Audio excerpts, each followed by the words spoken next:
नमस्कार, मैं हूं रंजीत झा।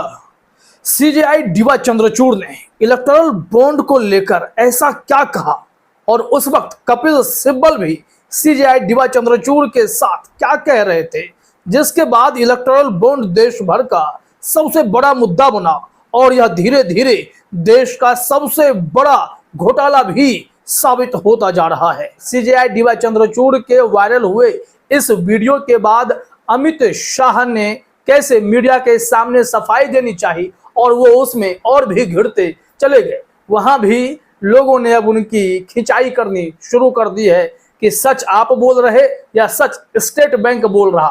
फिर सुप्रीम कोर्ट के सामने झूठ किसने कहा? यह पूरी रिपोर्ट अपने आप में बेहद दिलचस्प है। खबर की शुरुआत करें, लेकिन इससे पहले कुछ महत्वपूर्ण खबर पर ध्यान देना भी जरूरी है। जैसे आज एक और जहां देश में लोकसभा चुनाव की रणभेरी बज गई है, चुनाव आयोग तो उस वक्त भी ईवीएम के मुद्दे पर शायरी पढ़कर निकल गया।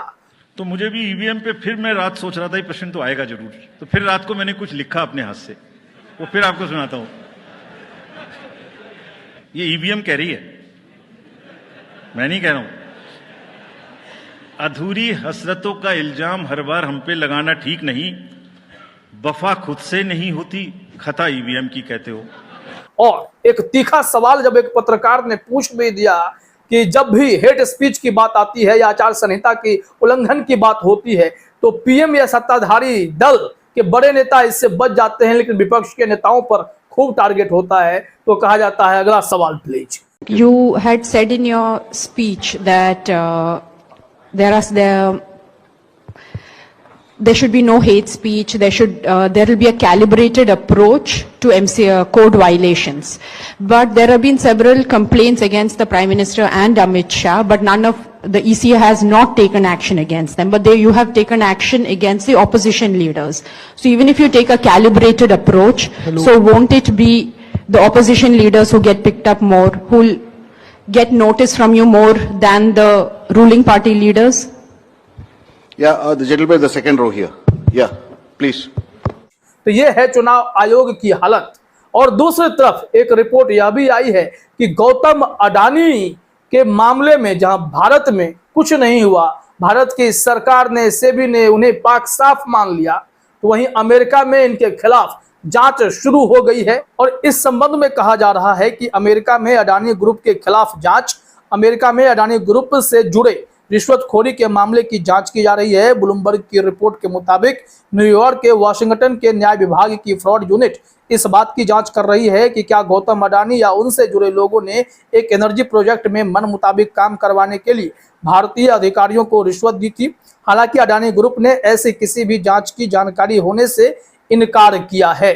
ये तो हमने आपको कुछ बड़ी खबरों से रूबरू करा दिया, लेकिन असल मुद्दे पर फिर लौटते हैं। हाँ, जानना और समझना जरूरी है कि अगर इलेक्टोरल बॉन्ड पर भांडा फूटेगा भी तो क्या असल खिलाड़ी इसमें पकड़ा जाएगा, या फिर यह ब्लैक मनी का बहुत बड़ा रैकेट था जो इलेक्टोरल बॉन्ड के जरिए व्हाइट हो गया। इसे हम समझाएं उससे पहले सीजेआई डीवाई चंद्रचूड़ और कपिल सिब्बल के बीच चल रहे एक संवाद को, उसे आप सुनेंगे तो आप अधिकतर बातें तुरंत समझ जाएंगे। Suppose A purchases the bond. Yes. A purchases bonds worth X amount, 100 crores. Yes. A is only the person who's been put up to purchase the bond because That's that A has a KYC, etc. Yes, yes, yes. A has to only physically hand over the bond to B, Yes.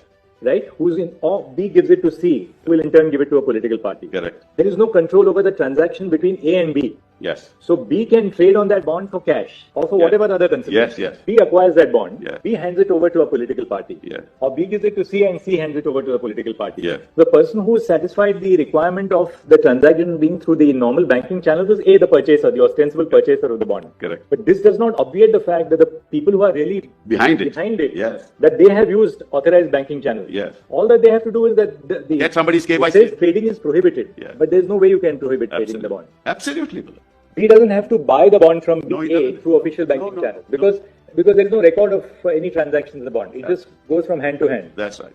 तो सुना आपने, CJI D Y Chandrachud ने बता दिया कि यह तो ऐसा खेल है जिसमें केवाईसी वाला व्यक्ति इलेक्टोरल बॉन्ड तो खरीदेगा, लेकिन उसके बाद उस इलेक्टोरल बॉन्ड को उससे कौन ले लेगा और वो कौन किसको जाकर दे देगा, यह राज नहीं खुलता है। इसका मतलब है कि बिचौलिए का बहुत बड़ा खेल यहां पर होगा। यहां लिखा हुआ है CJI Chandrachud explaining a key aspect of electoral bonds, A purchases electoral bonds, A has a KYC, A physically hands over the bonds to B gives it to C gives it to a political party. In short, even SBI might not have the exact list. अब आप समझ गए होंगे यह खेल कितना बड़ा है। मतलब ए जो है इलेक्टोरल बॉन्ड खरीदता है जिसके पास KYC है, लेकिन वही जो ए जो है फिजिकली इसे किसी बी नाम के व्यक्ति को इलेक्टोरल बॉन्ड हैंड ओवर कर देता है, और बी क्या करता है, वो सी को हैंड ओवर कर देता है। लेकिन सी क्या करता है, अब किसी पॉलिटिकल पार्टी को देता है। अब ए ने खरीदा वो डिटेल तो है, लेकिन इस बी और सी का कोई इंफॉर्मेशन नहीं है। अब चुनाव आयोग के पास, स्टेट बैंक के पास, सुप्रीम कोर्ट के पास बस इतनी जानकारी पहुंचेगी कि ए ने ये बॉन्ड खरीदा था और किसी पॉलिटिकल पार्टी को बेच दिया, लेकिन इस इलेक्टोरल बॉन्ड के साथ किसका पैसा कहां सेट हो गया कुछ पता नहीं चलेगा। वो कैसे, अब समझाते हैं। CJI DY चंद्रचूड़ साहब ने, कपिल सिब्बल ने तो बता दिया है, लेकिन अब जरा पुनीत शर्मा के ट्वीट को भी देखते हैं, यहां समझेंगे कि यह खेल कितना बड़ा है। पुनीत शर्मा बताते हैं, मान लीजिए दलाल ए के पास 1 करोड़ का इलेक्टोरल बॉन्ड है जो उसने SBI से खरीदा है। ये 1 करोड़ का बॉन्ड किसी सरकारी कागज की तरह होता है जिसे कहीं भी ले जाना 1 करोड़ कैश ले जाने से ज्यादा सुविधाजनक है। इस बॉन्ड की वैधता 15 दिन तक की होती है। अब इस 15 दिन में दलाल ए इस बॉन्ड को किसी भी जरूरतमंद को देश के किसी भी शहर में जाकर बेच सकता है। मान लो वो जरूरतमंद एक ठेकेदार भी है जिसे एक शहर में सड़क बनाने के लिए 10 करोड़ का ठेका चाहिए। वहां X पार्टी की सरकार है, ठेकेदार बी के पास काफी रुपया ब्लैक मनी में पड़ा हुआ है, किंतु वो सीधे X पार्टी को रिश्वत नहीं देना चाहता और ना X पार्टी सीधे लेना चाहती है। खेल समझते जाइए आप, यह खेल बहुत ही जबरदस्त है और बहुत आसान भाषा में समझाने की कोशिश भी की जा रही है। अब क्या होगा कि जिस व्यक्ति के पास ब्लैक मनी पड़ा हुआ है वो KYC वाले व्यक्ति का इलेक्टोरल बॉन्ड कुछ ज्यादा रकम देकर खरीदेगा। जरा देखिए अपने स्क्रीन पर क्या बताया जा रहा है। तो ठेकेदार बी को अपने कॉन्टैक्ट से ए का पता चलता है। दलाल ए उसे ये बॉन्ड 1 करोड़ 10 लाख में बेचता है। दलाल ए को इससे 10 लाख का फायदा होता है और ठेकेदार बी का 1 करोड़ का ब्लैक मनी 10 लाख के खर्चे पर पूरा सफेद हो जाता है। अब ठेकेदार बी वो बॉन्ड X पार्टी को दे देता है और उसे ठेका मिल जाता है। अब बॉन्ड की जानकारी सुप्रीम कोर्ट द्वारा सार्वजनिक होने के बाद भी चंदे की लिस्ट में ठेकेदार बी का नहीं दलाल ए का नाम आता है, जिसे पार्टी ने कोई फायदा नहीं पहुंचाया। तो ठेकेदार बी और पार्टी X दोनों चंदे की लिस्ट सार्वजनिक होने पर भी साफ साफ बच जाते हैं। जनता को ना रिश्वत का कोई सबूत मिलता है और ना ही ब्लैक मनी का कोई ट्रेस मिलता है। अब समझ गए होंगे आप, ये बहुत सरल तरीके से बताया गया है। इस मामले में और भी आसान भाषा में कई इंफॉर्मेशन आने वाले हैं, वो भी हम आपके सामने रखेंगे। लेकिन इस खेल को आप समझिए कि सुप्रीम कोर्ट ने जो बड़ा आदेश दिया, CJI DY चंद्रचूड़ उसी दौरान, जब हमने क्लिप दिखाया है वो जजमेंट के दौरान का है, जब वो जिरह कर रहे होते हैं तो अपनी बातों को भी CJI साहब क्रॉस करते हुए रखते हैं, और जब वो रखते हैं तो इन्हीं मुद्दों को समझाने की कोशिश कर रहे थे कि मान लीजिए कोई ए अगर ऐसा कुछ करता है और वो बी को बेच देता है, बी सी को बेच देता है, सी पॉलिटिकल पार्टी को दे देता है, तो ये बिचौलियों का खेल तो जारी हो गया ना। इसमें बी या सी कोई ठेकेदार होगा जो कि बहुत पैसा रखता होगा, ब्लैक मनी होगा, वो सरकार से ठेका चाहता है, पैसा ब्लैक मनी में नहीं देगा, तो वो क्या करेगा, व्हाइट कैसे करेगा। तो जिसने KYC के जरिए इलेक्टोरल बॉन्ड खरीदा उसका भी तो नाम गुप्त था ना, तो उस ए का तो पता चल जाएगा। लेकिन ए से बी ने खरीद लिया 10 लाख 20 लाख रुपए एक्स्ट्रा देकर उसे, और अपने ब्लैक मनी को व्हाइट कर लिया उस इलेक्टोरल बॉन्ड के नाम पर।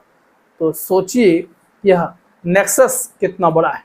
तभी तो राहुल गांधी ने कहा कि इन कंपनियों पर जांच एजेंसियों का दबाव बनाकर जो एक्सटॉर्शन का केस किया गया, एक सबसे बड़ा रैकेट चलाया गया, जिसके चलते इतना बड़ा बवाल होता चला गया है देश में। अब लगता है कि यह इलेक्टोरल बॉन्ड का जो धंधा था बहुत ही गंदा धंधा था। चंदा दो धंधा लो सिस्टम इस देश को दिमक की तरह खा रहा था। जब किसी कंपनी को दबाव डालकर, जिनकी औकात 18 करोड़ की, अगर वो 100 करोड़ का इलेक्टोरल बॉन्ड खरीद ले तो निश्चित तौर पर वो भरपाई कैसे करेगा, यह पूरा खेल है। लेकिन जैसे ही इस मामले में सीजेआई डीवाई चंद्रचूड़ का यह वीडियो वायरल होने लगा या फिर इलेक्टोरल बॉन्ड पर एक के बाद एक खुलासे होने लगे, एसबीआई लाख बचाने की कोशिश करता रहा। अगली सुनवाई में भी सीजेआई डीवाई चंद्रचूड़ की बेंच ने यहां तक कह दिया कि हमें इलेक्टोरल बॉन्ड का सीरियल नंबर भी चाहिए ताकि हम लिंक का पता कर सकें किसे कितना मिला है। तो आनन फानन में बीजेपी के बड़े नेता अमित शाह मीडिया के सामने पहुंच जाते हैं और मीडिया के पास जाकर जो इंफॉर्मेशन देते हैं, अब उसमें भी बड़ा सवाल खड़ा हो गया। अब उनकी बातों से या फिर एसबीआई की बातों से दोनों में बहुत अंतर नजर आने लगता है। क्या अमित शाह कह रहे हैं और इसे किस रूप में देखा जा रहा है वो हम आपको बताएंगे। पहले जरा अमित शाह को सुन लीजिए। देश में हमारे 303 सांसद है, हमें 6000 करोड़ के बॉन्ड मिले हैं और 242 सांसद जिन पार्टियों का है, इसको 14000 करोड़ के बॉन्ड निकले। क्या शोर शराबा कर रहे हो भाई? मैं दावे से कहता हूं जब हिसाब खुलेगा ये लोग आपको फेस नहीं कर पाएंगे। तो सुन लिया आपने, अमित शाह कह रहे हैं कि हमें तो 6000 करोड़ मिला ना, अब बाकी जो पैसा मिला है वो विपक्ष की पार्टियों को मिला है, उनका हिसाब आने दीजिए तो ये लोग मुंह नहीं दिखा पाएंगे, कुछ ऐसा कहते नजर आए हैं। अब इसी को लेकर लोग सवाल खड़े कर रहे हैं। वो ट्वीट हम आपको दिखाते हैं। श्रीनिवास बीवी जो कांग्रेस के नेता हैं, उन्होंने लिखा है, क्या द ऑफिशियल एसबीआई ने मोटा भाई के साथ मिलकर इलेक्टोरल बॉन्ड के आंकड़े छिपाए? अमित शाह का तथाकथित दावा, बीजेपी को करीब 6000 करोड़ मिले और विपक्ष को 14000 करोड़ यानी 20000 करोड़ के बॉन्ड बेचे गए। वहीं एसबीआई ने सुप्रीम कोर्ट में कहा कि राजनीतिक दलों ने 12769 करोड़ कीमत के 22030 बॉन्ड का भुगतान कराया। कौन झूठ बोल रहा है? क्या अमित शाह ने झूठ बोला या एसबीआई ने? अदालत को अंधेरे में रखा गया क्या? ये सवाल पूछा जा रहा है, निश्चित तौर पर पूछा भी जाएगा। भाई ये कौन सा खेल है, इसे समझना जरूरी है। ये तो तय हो गया है, सीजेआई डीवाई चंद्रचूड़ के उस वीडियो का वायरल होना और देश भर में लोगों के लिए यह चर्चा का विषय बन जाना कि इलेक्टोरल बॉन्ड का धंधा खुलने में तो पसीना छूटने वाला है और बीजेपी इसमें घिरती जा रही है, तो अमित शाह सफाई देने के लिए उतारू हो गए। लेकिन यह धंधा जब खुलेगा, एक्सपोज होगा, तो यकीन मानिए यह देश का भयंकर घोटाला और बहुत बड़ा वसूली रैकेट के तौर पर साबित होगा। तो इंतजार कीजिए कौन कौन से राज अभी खुलने बाकी हैं। फिलहाल इस वीडियो में इतना ही। आप सभी का हमसे जुड़ने के लिए बहुत बहुत धन्यवाद।